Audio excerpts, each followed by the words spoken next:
Hello everyone, welcome back to study Mantra. Knowledge is the greatest power. पिछले class में हम कोशिका विभाजन के बारे में बता रहे थे और कोशिका विभाजन में हम आपको कोशिका विभाजन के 3 प्रकार बताए थे और कोशिका विभाजन का मतलब भी समझाए थे। कोशिका विभाजन का मतलब आखिर होता क्या है। कोशिका विभाजन के कितने प्रकार होते हैं? 3 प्रकार होते हैं। कौन कौन होते हैं? तो पहला होता है असूत्री विभाजन। कौन होता है? असूत्री विभाजन। और दूसरा होता है समसूत्री विभाजन और तीसरा होता है अर्धसूत्री विभाजन। हम आपको असूत्री विभाजन के बारे में बताए थे कि एक कोशिका क्या होती है। ये एक कोशिका हो गई, ये क्या हो गई, ये बीच से पचक गई, बीच से क्या हो गई, पचक गई और थोड़ा देर के बाद क्या हो गई, ये अलग हो गई। ये क्या हुई, अलग अलग हो गई। तो इसे हम क्या कहेंगे, कोशिका विभाजन कहेंगे। याद रखिएगा, कोशिका विभाजन उसे कहेंगे जब एक कोशिका 2 या उससे अधिक भाग में टूटे। ऐसा ना हो कि ये कोशिका है और इसी से एक और कोशिका बन गया, तो कोशिका से एक और कोशिका बन जाएगा तो ये कोशिका विभाजन नहीं कहलाएगा। कोशिका से जब 2 कोशिका बनेंगी या उससे अधिक कोशिका बनेंगी तभी उसे हम लोग कोशिका विभाजन कहेंगे। तो असूत्री विभाजन में कोई नियम कानून नहीं लगता है। इसमें क्या होता है, एक कोशिका बीच से पचक कर और अलग अलग हो जाता है। आप एग्जाम्पल के लिए देख सकते हैं, आपके घर में अगर रोटी वो बनता होगा या फिर आप खुद लिट्टी उट्टी बनाते होंगे, तो जब लोई बड़ा हो जाता है तो क्या करते हैं, उसको चारों तरफ से गोलिया कर और नीचे से काट कर छोटा सा निकाल देते हैं। तो उसे हम लोग क्या कहेंगे, असूत्री विभाजन कहेंगे। ये किस में होता है, तो ये केवल प्रोकैरियोटिक जीवों में होता है। क्योंकि प्रोकैरियोटिक क्या होते हैं, एक कोशिकीय जीव होते हैं, उनमें पाया किया जाता है केवल न्यूक्लियस एक दे दीजिए, एक राइबोसोम दे दीजिए और क्या, कोशिका द्रव्य दे दीजिए, उतना ही में उन लोगों का काम चल जाएगा। राइबोसोम भी चाहिए तो उनको 70S वाला राइबोसोम चाहिए। 70S और 80S राइबोसोम क्या होता है ये आपको पढ़ा चुके हैं पिछले क्लास में। तो ये सब असूत्री विभाजन के बारे में आपको बताए थे पिछले क्लास में कि असूत्री विभाजन क्या होता है। यहाँ पे देख सकते हैं एक कोशिका है, ये क्या हुआ, बीच से पचक कर 2 भाग में टूट गया, इसे हम क्या कहेंगे, असूत्री विभाजन कहेंगे। ये प्रोकैरियोटिक जीवों में होते हैं, जीवाणु, विषाणु, सूक्ष्मजीव, ये सब किस में आते हैं, प्रोकैरियोटिक जीव और यूकैरियोटिक जीव के बारे में आपको पिछले क्लास में हम बता चुके हैं। इस प्रकार के विभाजन क्या यहाँ पे देखिए, ये क्या है, ये एक मदर सेल है, इसे पेरेंट सेल भी कहेंगे, और ये क्या है, डॉटर सेल है। तो एक मातृ जो कोशिका टूट रहा होता है, जो कोशिका क्या हो रहा होता है, टूट रहा होता है, उसे हम पेरेंट सेल कहते हैं या मदर सेल कहते हैं। और जो कोशिका का निर्माण होता है, नई कोशिका का निर्माण, उसे हम डॉटर सेल कहते हैं। पिछले क्लास में ये सारी बात आपको बता चुके थे। यहाँ पे एक कोशिका है, बीच से इसका क्या होगा, यहाँ से पचकना शुरू होगा, बीच से पचक कर 2 अलग अलग कोशिका बन जाएगी। इस प्रकार ये क्या होगा, मदर सेल, और ये क्या होगा, डॉटर सेल। ये भी आपको बता चुके थे। आज हम आपको पढ़ाने वाले हैं समसूत्री विभाजन के बारे में। किसके बारे में, समसूत्री विभाजन के बारे में। पीडीएफ आपको टेलीग्राम ग्रुप पर दे दिया जा चुका है, आप टेलीग्राम ग्रुप ज्वाइन कर सकते हैं, डिस्क्रिप्शन में उसका लिंक है। समसूत्री विभाजन, सम मतलब क्या होता है, जितना मतलब कोशिका मरा उतना ही मतलब विभाजन होकर उतना ही बन जाए। असूत्री विभाजन में कोई नियम कानून नहीं लगता है, वो हम लोगों में होता ही नहीं है। वो किस में होता है, एक कोशिकीय जीव में होता है, तो उस पर ज़्यादा फोकस करने की ज़रूरत नहीं है। हमारे शरीर में, मानव के शरीर में जो जो विभाजन होता है वो है समसूत्री विभाजन और अर्धसूत्री विभाजन। तो ये दोनों एग्जाम के पॉइंट ऑफ व्यू से बहुत इंपॉर्टेंट है, इसको आप थोड़ा ध्यान रखिएगा। समझ में आया, जो हमारे शरीर में होता है, मानव के शरीर में होता है। तो समसूत्री विभाजन, समसूत्री विभाजन क्या होता है, जैसे आपको कहीं चोट लग गया या फिर कोई आपको लाठी से मार दिया, सपोज आपके कंधे पर किसी ने लाठी से मार दिया, तो आपकी कंधा पर क्या हो जाएगी, 5000 कोशिका मर गई। वहाँ की कितनी कोशिका मर गई, 5000 कोशिका मर गई। तो 5000 कोशिका मर गई तो समसूत्री विभाजन में क्या होगा, 5000 कोशिका दोबारा उसका क्या हो जाएगा, निर्माण हो जाएगा। तो जितनी कोशिका मरी है, सम मतलब जितनी कोशिका मरी, कहाँ कितनी कोशिका मरी है, 5000, 5000 कोशिका का पुनः निर्माण हो जाए, इसे क्या कहेंगे, समसूत्री विभाजन कहेंगे। समझ में आया समसूत्री विभाजन। समसूत्री विभाजन कहाँ पे होता है, तो इसके लिए आपको समझाते हैं। समसूत्री विभाजन के बारे में थोड़ा बहुत बेसिक आप समझिए। समसूत्री विभाजन होता है सोमेटिक सेल में, किसमें, सोमेटिक सेल में। सोमेटिक सेल को हम कहते हैं हिंदी में कायिक कोशिका। कायिक कोशिका किसे कहते हैं, जिससे हमारा काया बना हुआ है। तो हमारी काया किससे, हाथ पाँव ये सब किससे बना हुआ है, आँख नाक कान मुंह पेट लीवर गुर्दा फेफड़ा, ये सब किससे बना हुआ है, कायिक कोशिका से बना हुआ है। सोमेटिक सेल से मिलकर क्या बना हुआ है, हमारा पूरा का पूरा काया बना हुआ है। तो सोमेटिक सेल में क्या होता है, समसूत्री विभाजन होता है। कौन विभाजन, समसूत्री विभाजन किसमें होता है, सोमेटिक सेल में होता है, कायिक कोशिका में होता है। तो 99% हमारे शरीर में 99% क्या होता है, समसूत्री विभाजन होता है। जितनी कोशिका मरती हैं उतनी कोशिका का जन्म हो जाता है। तो इसे हम क्या कहेंगे, समसूत्री विभाजन कहेंगे। कायिक कोशिका से क्या है, हमारा शरीर बना हुआ है। तो 99% जो हमारा शरीर है वो किससे बना हुआ है, कायिक कोशिका से बना हुआ है। तो 1% जो हमारा शरीर है वो किससे बना हुआ है, ये बना हुआ है जनन कोशिका से, गैमेट सेल बोला जाता है, गैमेट सेल से मिलकर बना हुआ है। तो 1% जनन कोशिका में हम लोगों में क्या आ जाएगा, ह्यूमन में क्या आ जाएगा, ह्यूमन में ओवरऑल तो ह्यूमन के ही बारे में हम बता रहे हैं। तो ह्यूमन में क्या होगा, मेल में हो जाएगा स्पर्म और फीमेल में हो जाएगा ओवम। तो ये क्या है, जनन कोशिका। तो हमारी 99% जो शरीर है वो किससे मिलकर बना हुआ है, तो सोमेटिक सेल से मिलकर बना हुआ है। और 1% किससे मिलकर बना हुआ है, तो जनन कोशिका से मिलकर बना हुआ है। तो जितने भी सोमेटिक सेल होते हैं, एक बात बताइए, हमारे शरीर में 2 प्रकार की ही कोशिका पाई जाती है, और जो असूत्री विभाजन होता है वो तो हम लोगों में होता नहीं है, बैक्टीरिया में होता है, वायरस में होता है। 99% जो कोशिका होती है सोमेटिक सेल की बनी होती है, उसमें क्या होता है, समसूत्री विभाजन होता है। तो फिर अब आपको आइडिया लग रहा है अर्धसूत्री विभाजन कहाँ पे होता है, अरे जनन कोशिका में होगा। दूसरा कौन सा कोशिका हमारे शरीर में है जिसमें समसूत्री और अर्धसूत्री विभाजन होने वाला है, तो जनन कोशिका में क्या होगा, अर्धसूत्री विभाजन होगा। इस पर भी चर्चा करेंगे। पहले समसूत्री विभाजन पे आते हैं। तो हमारा शरीर किससे मिलकर बना हुआ है, सोमेटिक सेल से मिलकर बना हुआ है, जिसे कायिक कोशिका कहते हैं। कायिक कोशिका क्या होता है, जिससे हमारा काया का निर्माण हुआ है। काया मतलब शरीर होता है, उसमें क्या होता है, समसूत्री विभाजन होता है। जैसे अगर आप कहीं गिर गए तो आपके पैर में अगर चोट लगा तो वहाँ पर क्या हुआ, 2-2-250 या फिर 2-2.5 हज़ार कोशिका मर गई। तो 2-2.5 हज़ार कोशिका मर गई, उतना ही 2-2.5 हज़ार कोशिका का क्या हो जाना, निर्माण हो जाना, क्या कहलाएगा, समसूत्री विभाजन कहलाएगा। लेकिन इसमें क्या होता है, समसूत्री विभाजन में एक लोचा हो गया। अब लोचा क्या हुआ, अगर समसूत्री विभाजन बहुत ज़्यादा मात्रा में होने लगे तो क्या हो जाएगा, कैंसर होने लगेगा। अब सोचिए, आप ही के मतलब एग्जाम्पल देते हैं। अगर आपके उंगली में चोट लगा, किसी एक उंगली में चोट लगा, वहाँ की 500 कोशिका मर गई। कितनी, 500 कोशिका, उंगली पे चोट लगा, 500 कोशिका मर गई। समसूत्री विभाजन होगा, 500 कोशिका बन जाएगा, कोई बात नहीं। 600 कोशिका बन जाएगा तो भी मतलब ज़्यादा प्रॉब्लम नहीं होगा। अगर 1000 कोशिका बन जाएगा तो यहाँ पे गांठ बनना शुरू हो जाएगा, थोड़ा बहुत गांठ बनना, जिसको गिल्टी उल्टी लोग कहते हैं, गांठ बनना शुरू हो जाएगा।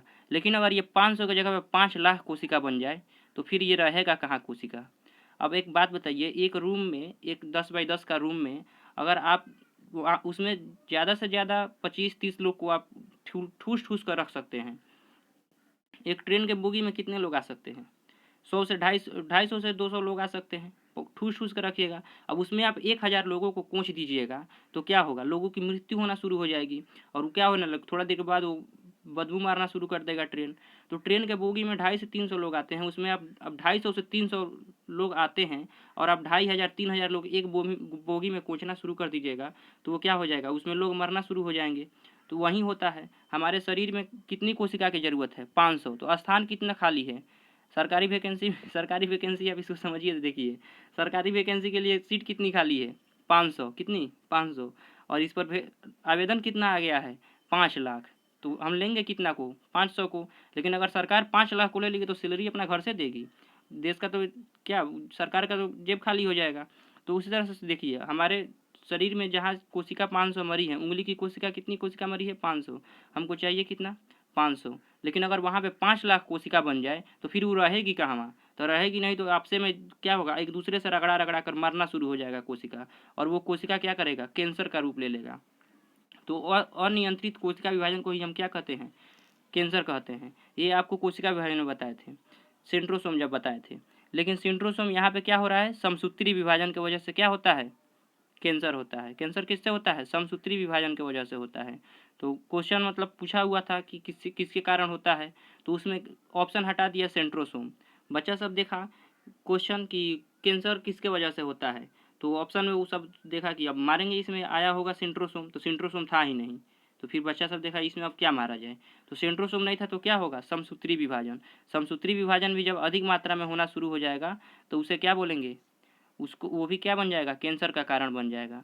और यदि कम मात्रा में होने लगे, 500 कोशिका मरा और 200 कोशिका ही बना, जैसे उंगली का कितना, 500 कोशिका मरा और यहाँ पे 100 कोशिका बना, 500 बना ही नहीं, तो समसूत्री विभाजन से ही हमारा घाव भरता है। अगर आपको चोट लगता है तो ये घाव किसकी वजह से भरता है, समसूत्री विभाजन होगा, 500 जो कोशिका मरी है 500 कोशिका बन जाएगी, घाव भर जाएगा। लेकिन 100 कोशिका ही बने तो घाव तो भरेगा ही नहीं, तो घाव बनेगा भरेगा नहीं तो फिर घाव ठीक नहीं होगा। तो इसे हम लोग कहते हैं शुगर का बीमारी, क्या कहेंगे, शुगर का बीमारी कहेंगे, चिनिया रोग कहा जाता है, डायबिटीज बोला जाता है। समझ में आया? तो डायबिटीज किसकी वजह से होता है? समसूत्री विभाजन अगर कम होना शुरू हो जाए तो उसको क्या हो जाएगा? शुगर हो जाएगा। समझ में आया? तो डॉक्टर, अगर आप ऑपरेशन कराने जाइएगा तो डॉक्टर सबसे पहले क्या करेगा? एक तो HIV टेस्ट करेगा और दूसरा डायबिटीज़ चेक करेगा, आपको शुगर तो नहीं है। क्योंकि अगर शुगर होगा तो उसको अच्छे से पता है शुगर है तो इसका कोशिका विभाजन अच्छे से कार्य नहीं करेगा। और अगर ये इसका पेट हो गया और यहाँ पे अगर हम चीर देते हैं तो पता चला ये भरेगा ही नहीं, पक कर घाव बन जाएगा, उसका लीवर बाहर गिरने लगेगा, किडनी बाहर देखेगा कहाँ गिर रहा है, नीचे, इधर नीचे गिरेगा इसका जिगर, कहेगा ये जिगर हमारा है। समझ में आया? तो ये सब लीवर, किडनी, गुर्दा, उसका फेफड़ा लगेगा बाहर गिरने। समझ में आया? तो इससे लेदा पेचोनी सब उसका बाहर निकलना शुरू हो जाएगा। तो डॉक्टर इसीलिए सबसे पहले क्या कर लेता है? शुगर का जांच कर लेता है। किसका जांच कर लेगा? शुगर का जांच कर लेगा, ताकि इसका अगर हम टाका चलाएं, अगर चीर कर उस पर टाका चलाएं तो उसका घाव क्या हो जाए? जल्दी से जल्दी ठीक हो जाए। नहीं तो पक कर घाव बन जाएगा तो वहीं छेद हो जाएगा, तो इस पर लीवर गिरेगा, कहीं से किडनी गिरेगा, कन्फ्यूज हो जाएगा बेचारा, डॉक्टर को जाएगा गरियाएगा, कैसे सिया था, हमारा पूरा लीवर बाहर गिर रहा है, किडनी बाहर गिरने लगा है। तो इसीलिए शुगर डॉक्टर क्या करता है? शुगर लेवल को जांच लेता है। HIV टेस्ट वैसे भी बहुत ज़रूरी होता है, HIV को भी जांच लेता है। तो ये 2 टेस्ट आपको ऑपरेशन करने से पहले डॉक्टर क्या करेगा? जांच करेगा। क्योंकि HIV में क्या होता है, जो ये समसूत्री विभाजन है ये अच्छे से कार्य नहीं कर पाता है। अगर किसी को HIV हो गया तो उसको भी अगर घाव वो कहीं पर होता है तो जल्दी ठीक नहीं होता है। तो इसलिए ये दोनों टेस्ट, और कोई टेस्ट करे या ना करे, उसको क्या करेगा? शुगर जाँच और HIV जाँच जरूर कर लेगा। समझ में आया? तो समसूत्री विभाजन क्या होता है? तो समसूत्री विभाजन सोमेटिक सेल में होता है। सोमेटिक सेल कायिक कोशिका को बोला जाता है। समझ में आया? जनन कोशिका, यहाँ पे देखिए जनन कोशिका कौन होते हैं? ओवम और स्पर्म, जिसको शुक्राणु और अंडाणु बोला जाता है। इसको छोड़कर पूरा जो हमारा काया है, शरीर है, वो किससे बना होता है? कायिक कोशिका से बना होता है। इसमें एक मदर सेल टूट कर क्या 2 डॉटर सेल में क्या होता है? विभाजित हो जाता है।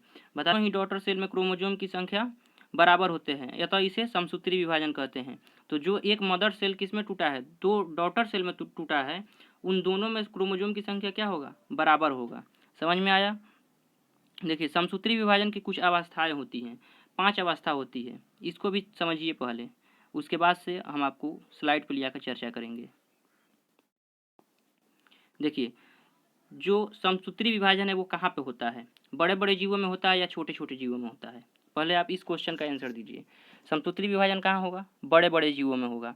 जैसे ह्यूमन हो गया, एनिमल हो गया, एनिमल में सभी आ जाते हैं, प्लांट हो गया, इन सब में क्या होगा? समसूत्री विभाजन होगा। जितना कोशिका कटेगा उतना कोशिका का निर्माण होगा। तो एक बात बताइए, जो प्रोकैरियोटिक जीव हैं उनमें तो कोई झमेला नहीं है, एक न्यूक्लियस दे दीजिए उनको, और क्या दे दीजिए? एक राइबोसोम दे दीजिए, और उसको क्या कर दीजिए? कोशिका द्रव्य कुछ दे दीजिए, इतना में उसका कार्य चल जाएगा। जो एक एक कोशिकीय जीव होते हैं, जैसे वायरस, बैक्टीरिया, उनमें क्या चाहिए? एक न्यूक्लियस दे दीजिए, एक राइबोसोम और बनाने के लिए, प्रोटीन बनाने के लिए राइबोसोम दे दीजिए, तो इतना में उनका कार्य हो जाता है। तो ये क्या होंगे? बीच से पचक कर अपना कोशिका विभाजन कर लेंगे, इनमें कोई झमेला नहीं है, इनमें असूत्री विभाजन हो जाएगा। लेकिन एक बात बताइए, क्या एनिमल सेल में हम असूत्री विभाजन करेंगे तो वो सक्सेस होगा? बिल्कुल सक्सेस नहीं होगा। क्योंकि देखिए, इसमें 25 तरह का झमेला होता है।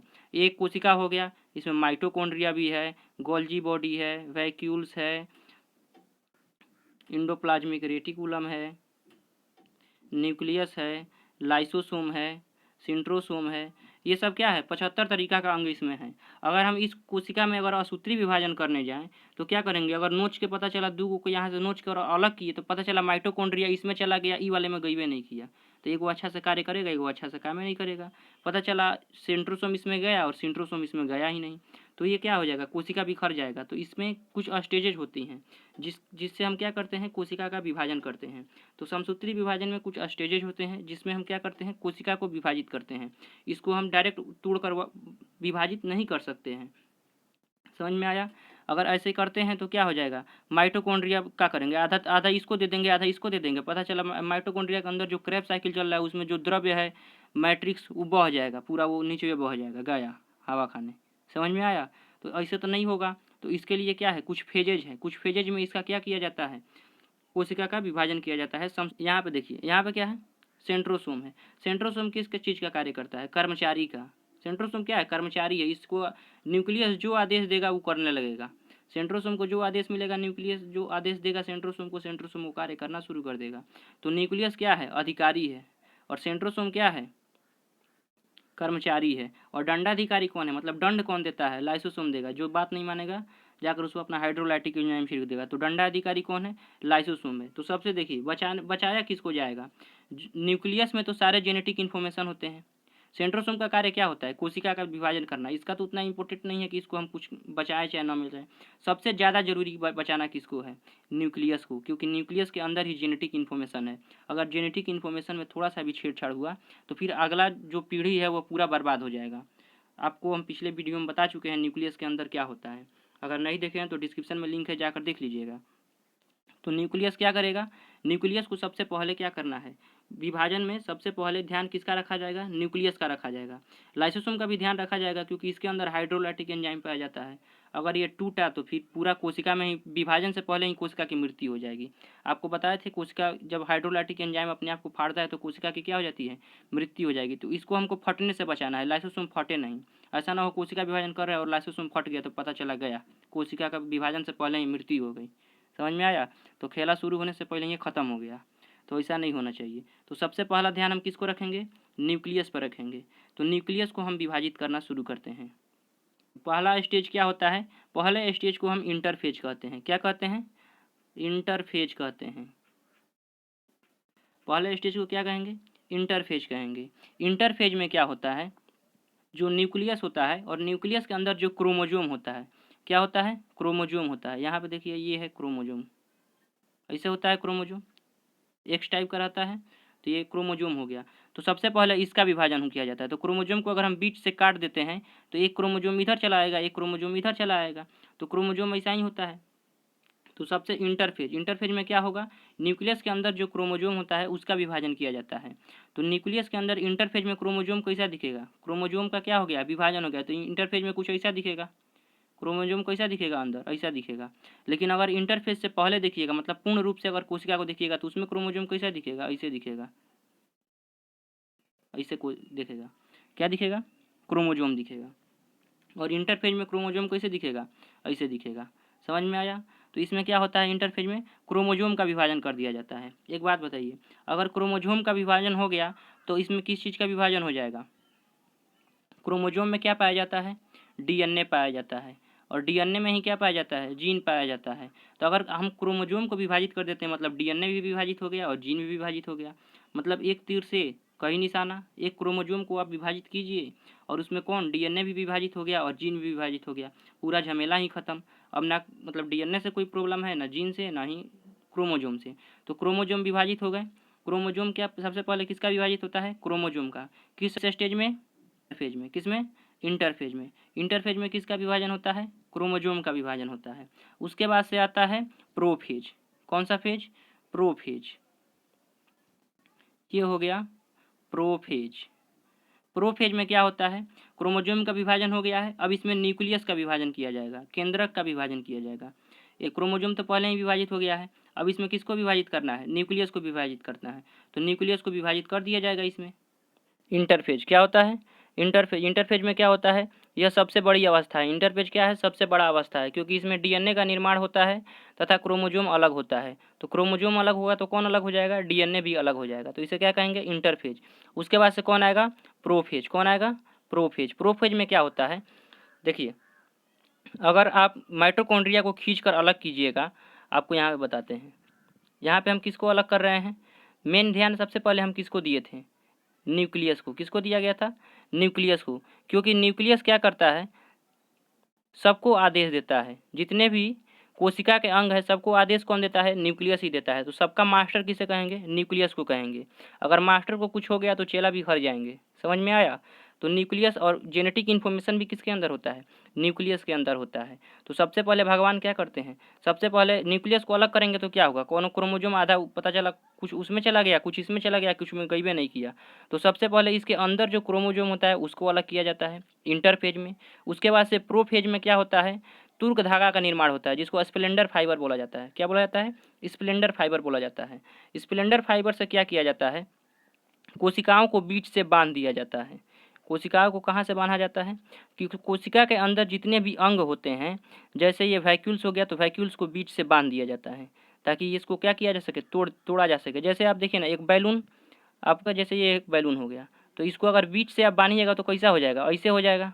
बीच से यहाँ पे बन गया है, तो बन गया तो आधा इधर चला गया हवा, आधा हवा इधर चला गया। तो स्प्लेंडर फाइबर भी क्या करता है, कोशिका के जितने भी अंग होते हैं सबको बीच से बांधना शुरू कर देता है। ये गाल्जी बॉडी है, इसको बीच से बांध दो, आधा गाल्जी बॉडी इधर आधा इधर। ये माइटोकॉन्ड्रिया, इसको भी बीच से बांध दो, आधा इधर चला जाएगा आधा इधर चला जाएगा। ये न्यूक्लियस है, इसको भी बीच से बांध दो, क्योंकि इसका भी अब क्या करना है, विभाजन करना है। तो इसको भी क्या करता है, बीच से बांध देता है। इंडोप्लाज्मिक रेटिकुलम है, बांध दो इसको भी बीच से। तो इस तरह से ये क्या करता है, सबको बीच से बांध देता है। लाइसोसोम की भी ये क्या करता है, बीच से बांध देता है। और यहीं से क्या होने वाला है, कोशिका का विभाजन होने वाला है। तो स्प्लेंडर फाइबर को क्या कहा जाता है, तुर्क धागा कहा जाता है। कहाँ होता है, तो प्रोफेज में होता है।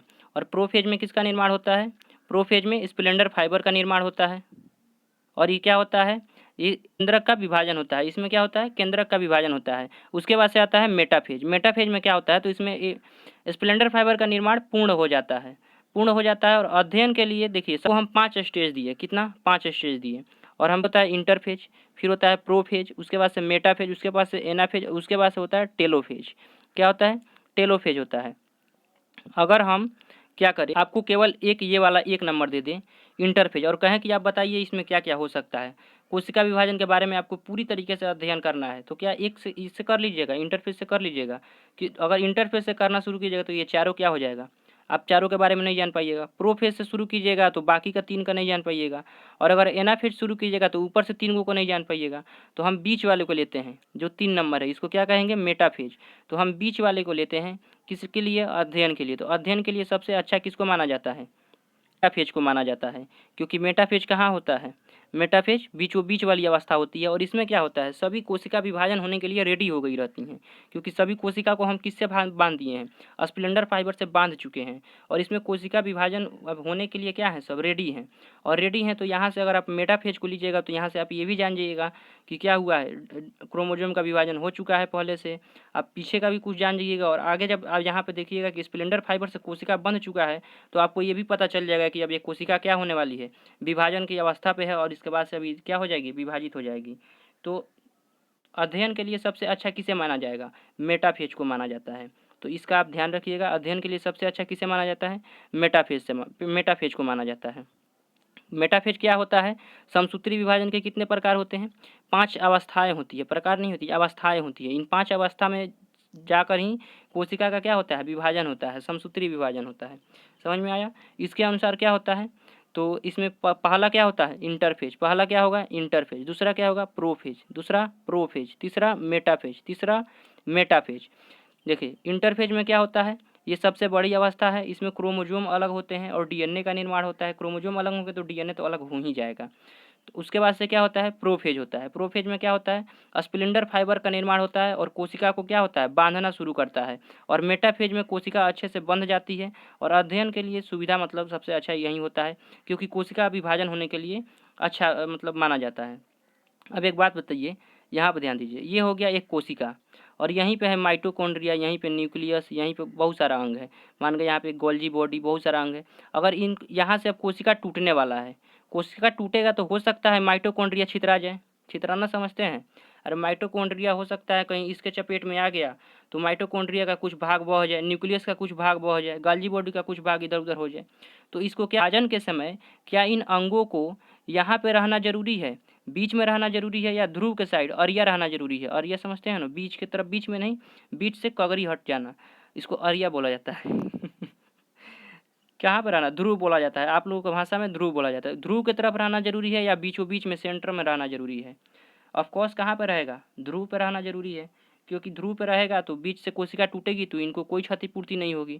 तो एनाफेज में क्या होता है, ये सबसे छोटी अवस्था होती है, क्योंकि इसमें किया ही किया जाता है, जितने भी अंग होते हैं एनाफेज जाके कहता है चाचा आप लोग एक काम कीजिए, ध्रुव के तरफ चले जाइए, अब यहाँ से कटने जा रहा है, नहीं तो आप लोग भी कट जाइएगा। तो ये इन सबको कहाँ भगा देता है, एनाफेज जाकर कहाँ भगा देता है, इन सबको भगा देता है ध्रुव की तरफ। तो एनाफेज में क्या होता है, जितने भी कोशिका के अंग है किस तरफ चले जाते हैं, ध्रुव के तरफ चले जाते हैं। इसमें क्या होता है, यह सबसे छोटी अवस्था है। इसमें क्रोमोजोम तथा कोशिका के अंग ध्रुवों की ओर चले जाते हैं, ध्रुव नहीं है, ध्रुव की ओर चले जाते हैं। इसको सुधार लीजिएगा, टेलीग्राम में आपको पीडीएफ दिया जा चुका है, वहाँ से जाकर इसको सुधारिएगा। उसके बाद से क्या होता है, टेलोफेज। क्या होता है, टेलोफेज। टेलोफेज क्या होता है, सबसे लास्ट अवस्था होती है, अंतिम अवस्था होती है। इसमें क्या होता है, सबसे अधिक सबसे अंतिम अवस्था कौन होता है? टेलोफेज होता है। इसमें कोशिका क्या होता है? विभाजन कार्य पूर्ण हो जाता है और कोशिका के सभी अंग क्या हो चुके होते हैं? आ चुके रहते हैं। स्प्लेंडर फाइबर भी क्या हो जाता है? गायब हो जाता है। कोशिका का विभाजन करके क्या हो जाता है? गायब हो जाता है। अब देखिए, समसूत्री विभाजन के कितने प्रकार हम लोग पढ़े? 5 प्रकार। कितने? 5 प्रकार। पहला होता है इंटरफेज। इसमें क्या होता है? क्रोमोसोम की विभाजन होती है। उसके बाद से प्रोफेज। इसमें क्या होता है? तुर्क धागा का निर्माण होता है और ये क्या होता है? इसमें केंद्रक विभाजन का कार्य होता है। उसके बाद से मेटाफेज। इसमें क्या होता है? कोशिका विभाजित की अवस्था में क्या होती है? रहती है, क्योंकि उसको हम किससे बांध चुके हैं? तुर्क धागा से, स्प्लेंडर फाइबर से उसको बांध दिए हैं। उसके बाद से आता है एनाफेज। ये सबसे छोटी अवस्था होती है, क्योंकि इसमें जाकर क्या कहता है? आप लोग ध्रुवों की ओर चले जाइए। सभी कोशिका को के जितने भी अंग होते हैं सबको संकेत देता है कि आप लोग कहाँ चले जाइए? ध्रुव की ओर चले जाइए, क्योंकि कोशिका अब क्या है? विभाजित होने वाला है। और टेलोफेज में कोशिका क्या हो जाता है? पूर्ण रूप से विभाजित हो जाता है। इसमें क्या होता है? स्प्लेंडर फाइबर गायब हो जाता है। अब देखिए, समसूत्री विभाजन में क्या होता है? टूट फूट जितने भी होती हैं कोशिका के अंदर होने वाली निरंतर टूट फूट की भरपाई करता है, समसूत्री विभाजन के द्वारा होता है। अब देखिएगा, समसूत्री विभाजन जिसके अंदर जितना ज़्यादा होगा उसका घाव उतना ही जल्दी भर जाएगा। जैसे छिपकली के पूँछ हो गया। छिपकली को अगर मारिएगा तो पूँछवा नीचे गिरा देती है। पूँछवा नाचने लगेगा, आप उसको देखने लगिएगा, पूँछ नाच रहा है, छिपकलियाँ भाग जाएगी। 8-10 दिन में पूँछ घुमा कर घूमेगी, कहेगी चोट्टा कहीं का, देख काट दिया था हमारा पूँछवा। आप कहिएगा ये तो दूसरा था, वह है। पूँछवा जमा ली है किसके द्वारा? समसूत्री विभाजन के द्वारा। अब चूहा को अगर सोचिएगा पकड़ ले, तो पूँछ से अगर पकड़ रहे हैं तो पूँछिया छोड़ के भाग जाता है और पूँछ आपके हाथ में आ जाएगा, कहिए छी, टूट गया, उसका पूँछ टूट गया। और कुछ दिन के बाद उसका पूँछ क्या हो जाएगा? जम जाएगा, क्योंकि उसके अंदर भी क्या होता है? समसूत्री विभाजन होता है। अगर आप गेंडा के जो चमड़ा होता है उसको तलवार से अच्छे से तो कटेगा नहीं, पहले तो कटेगा नहीं, लेकिन अगर कट जाएगा तो गेंडा चुपचाप उठ के चला जाएगा। 2-3 दिन के बाद उसका चमड़ा अच्छे से एकदम पैक हो जाएगा, एकदम जम जाएगा, क्योंकि उसके चमड़ा के अंदर भी समसूत्री विभाजन क्या होता है? बहुत ज़्यादा तेज़ी से होता है, उस दोबारा निकल जाता है। तो समसूत्री विभाजन के द्वारा क्या होता है? छिपकली का पूँछ भी आसानी से निकल जाता है, चूहा का पूँछ, गेंडा का जो चमड़ा होता है, आपके जितने भी घाव होते हैं वो किसके द्वारा भरते हैं? समसूत्री विभाजन के द्वारा ही भरा जाता है। तो समसूत्री विभाजन के 5 अवस्थाएं जान लिए। पहला अवस्था कौन सा होगा? इंटरफेज। दूसरा कौन होगा? प्रोफेज। तीसरा कौन होगा? मेटाफेज। चौथा कौन होगा? एनाफेज। और पांचवा कौन होगा? टेलोफेज। सबसे बड़ी अवस्था कौन होगी? फटाफट आंसर बताइए, सबसे बड़ी अवस्था कौन होगी? इंटरफेज। क्योंकि देखिए, सबसे मुश्किल कार्य क्या होता है? सफलता की तरफ एक कदम बढ़ाना ही सबसे बड़ा मुश्किल कार्य है। तो सबसे बड़ा मुश्किल कौन होगा? जो फर्स्ट वाला है। जैसे आप ही देखिए ना, आप अगर किसी भी चीज़ का, चाहे यूपीएससी का एग्जाम है, बीपीएससी, पीसीएस, किसी भी लेवल का एग्जाम देते हैं, तो उसका प्री निकालना सबसे कठिन होता है। सबसे कठिन कार्य क्या होता है? प्री निकालना। मेंस में उतना झमेला नहीं है, प्री निकालना ही सबसे, इसमें 90% से अधिक लड़के छट जाते हैं प्री में ही। तो सबसे कठिन आप किसको मानिएगा? प्री निकालना सबसे फर्स्ट स्टेज को ही सबसे कठिन माना जाता है।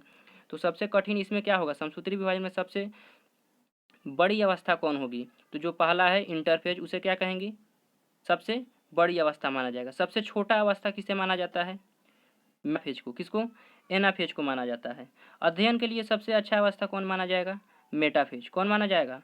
मेटाफेज। ये सब आपको समझ में आ गया होगा। तो उम्मीद करते हैं आपको ये समसूत्री विभाजन के जो अवस्थाएं हैं ये आपको समझ में आई होगी। और को अब हम बताते हैं कि कैंसर में क्या होता है, कैंसर कैसे हो जाता है। देखिए, कैंसर में क्या होता है? समसूत्री विभाजन जब अनियंत्रित रूप से विभाजित होना शुरू हो जाएगा तो क्या हो जाएगा? कैंसर हो जाता है। इसमें क्या होता है? आपको डॉक्टर से जाकर, डॉक्टर तो सबसे पहले गांठ बनेगा, गांठ का जांच करेगा, उसके बाद से कहेगा जाइए ठीक हो जाएगा। अगर फिर भी ठीक नहीं हुआ तो डॉक्टर बोलेगा कि अब जाइए आप कैंसर वाले डॉक्टर के पास और अपना कैंसर का जांच करा कर आइए। तो उसमें वो क्या करेगा? कैंसर का जांच करेगा, और कैंसर का जांच करेगा तो देखेगा कि तो रुकिए नहीं रहा है, तो फिर लाएगा गामा किरण, गामा रेज बोला जाता है, और उससे फिर सेकाई करेगा। सेकाई करके क्या करेगा? जो एक्स्ट्रा कोशिका बन रही है अनाधून, उन कोशिकाओं को मारना शुरू कर देगा। तो जिससे वो जितनी भी कोशिका मर रही हैं उससे क्या होगा? ये वो एक कोशिका तो मर नहीं रही है, उसका अगल बगल की कोशिकाएं भी मरना शुरू हो जाती है, जिससे आदमी बाल झड़ने लगता है, टकला हो जाता है आदमी। समझ में आया? भूख वूख लगना भी कम हो जाता है। तो कैंसर बहुत खतरनाक बीमारी है। इलाज तो मतलब इसका पॉसिबल हो गया है, अभी पहले नहीं था इसका इलाज जब शुरू शुरू में आया था। तो उम्मीद करते हैं आपको ये वीडियो पसंद आया होगा। आपको ये समसूत्री विभाजन भी आपको समझ में आया होगा। समसूत्री विभाजन के 5 अवस्थाएं भी समझ में आई होगी। तो चलिए, अगर वीडियो अच्छी लगी हो तो इसे लाइक करें, चैनल को सब्सक्राइब जरूर कर दें। तो चलिए मिलते हैं नेक्स्ट वीडियो में, तब तक के लिए जय हिंद, जय भारत।